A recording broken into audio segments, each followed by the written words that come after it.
es nuevo, y me parece que esto tiene que ser un tema federal, donde volver a eso que vos decías, que este sistema, más que nada en el área metropolitana, tiene que ser de un desarrollo y de una política del Estado federal, cuando estamos hablando de casi algo que le toca a la mitad de los argentinos. Ahora, Julio, decías al comienzo, son 7 líneas con 6 grupos empresarios. Totalmente. La última crisis terminó con un grupo empresario que era el de Metropolitano, que quedó afuera. Sí. Pero quedó afuera y se hicieron cargo los 6 restantes de esa concesión. Sí, en verdad lo que no se hizo es llamar a nueva licitación. Y que lo que me parece que lo que hay que hacer es revisar los contratos, en qué estado de cumplimiento está. Cuando se revisó este contrato se dio cuenta de que el incumplimiento era casi catastrófico. Ahora, acá hay una situación de culpa casi por parte del Estado. Porque en Argentina debe ser uno de los pocos países que primero se privatizó y después se hicieron las normas y se establecieron los organismos de control. Cuando siempre es al revés. Primero se establece la norma, se establece la estructura y después a partir de ahí se empiezan a hacer esta transferencia, por lo menos en lo que es la operatividad de un servicio público, ¿sí? Cuando el Estado dice yo no me puedo hacer cargo, se lo doy a alguien profesional y a alguien que sabe de esto. Entonces, estamos en una situación que habría que sentarse en la mesa con todos los operadores y en aquellos casos que hay un incumplimiento, como hubo en este servicio, en este operador que hizo de que tranquilamente el Estado le levantara la concesión, sin tener ninguna consecuencia jurídica, ninguna consecuencia legal, deberíamos ver qué hay que levantar, qué no hay que levantar y llamar a otros operadores que tienen currícula internacional, que seguramente este negocio es muy rentable, porque además el Estado con los subsidios le garantiza una rentabilidad fabulosa y muy buena, y que yo no estoy en desacuerdo. Me parece que si es en beneficio de la gente, el Estado tiene que hacer uso del erario para que la gente mejore su calidad de vida. ¿Qué otros datos tenés de trenes, Julio, para darnos? Los datos de trenes tenemos que, bueno, habíamos hablado, acá hay algo que, por ejemplo, en el caso de Metrovías, ¿sí? Que es la que explota la línea Urquiza. Ahí se inventó, y a su vez explota el subterráneo. Entonces ahí se inventó en la época en el 2001, una transferencia en el cual la línea Urquiza entró en un grupo que se llama Grupo 3. ¿El Grupo 3 qué es? Que la extensión del Urquiza es el subterráneo. ¿Esto para qué? Para que el subterráneo no sea exclusivo del ejido de la Ciudad de Buenos Aires. Y el subterráneo es muy porteño.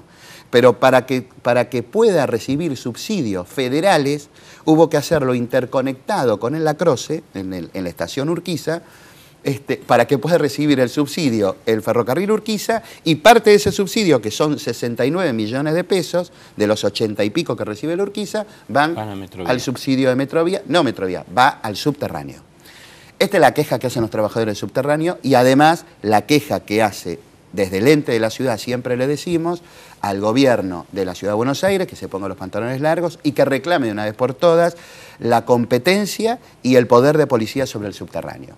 Esto quedó ahí, en una zona gris. Es este reclamo permanente de falta de control que tiene el subterráneo por parte de la Ciudad de Buenos Aires. Y ni que hablar del gobierno federal, donde se pierde en esta maraña de que controla el Urquiza y debajo del Urquiza está el subterráneo. Subterráneo traslada 1 millón de personas por día. No estamos hablando de un apéndice del Urquiza como si fuera el premetro, por ejemplo, ¿no? Sí, transporta más gente que toda la línea de trenes que llegan a la Ciudad de Buenos Aires. Y es casi el 70% de lo que transporta el subterráneo son porteños que se transportan de un barrio a otro para llegar al centro de la Ciudad de Buenos Aires. Bien. La verdad que además parece insólito, ¿no? Porque, es insólito. Pero digo, no está en la agenda de nadie, no está en los diarios esta cuestión, no está discutido diariamente en los medios, por eso me parecía importante que nosotros pudiéramos desarrollar en extenso todas estas cuestiones, por ejemplo, surgen estas cuestiones. Totalmente. El tema del famoso sector 3 se llama, ¿no?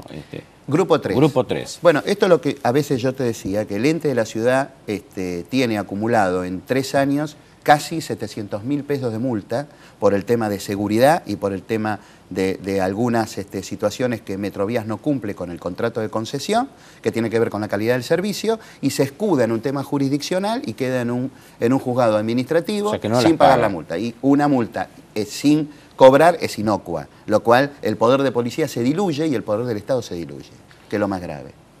Y desde el otro lugar, digamos, del Estado federal, digamos, sí, que se supone que debe controlar no solo este servicio, sino todos los servicios públicos. Se ha hecho cargo de algunos, como el tema de aguas, se ha quedado con la operación del sistema de aguas y de cloacas.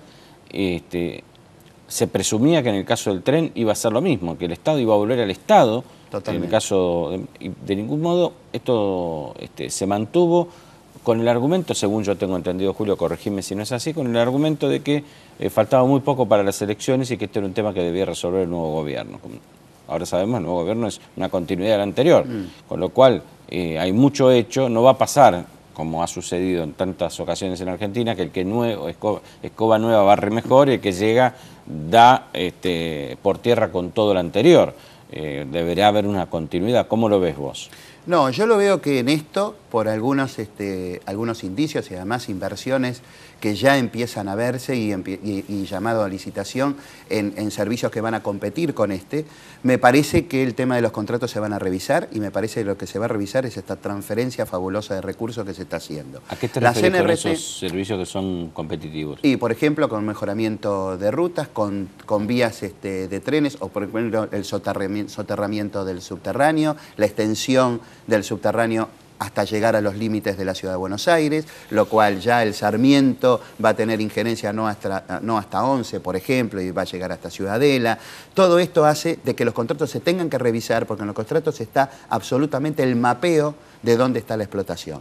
Y yo creo que además hay una intimación por parte de la Secretaría de Transporte a todos ellos para empezar a revisar los contratos si hay continuidad o no hay continuidad. Sé que hay telegramas de por medio, sé que hay citaciones para empezar a decir, bueno, hay que resolver esto y dar de nuevo. Una de las cosas que sí hay que hacer es terminar con el paraguas de la crisis de un decreto de emergencia que se hizo en la época de Duhalde, del 2001, donde esto absorbió todo lo que tiene que ver con el transporte público y lo que era el fondo de recaudación del 0,05 del gasoil que se consume en toda la República, se transfería para establecer lo que se llamaba la tarifa plana. Esto de que el subte no aumenta el 0,70, el tren no aumenta el boleto y todo, que era una medida de emergencia necesaria y me parece que era por lo menos el sostenimiento para que todo el mundo pudiera seguir buscando trabajo, no trabajando en ese entonces. Ahora, estamos en una situación absolutamente distinta, estamos en recursos que tienen que ser para un mejoramiento, como se hace,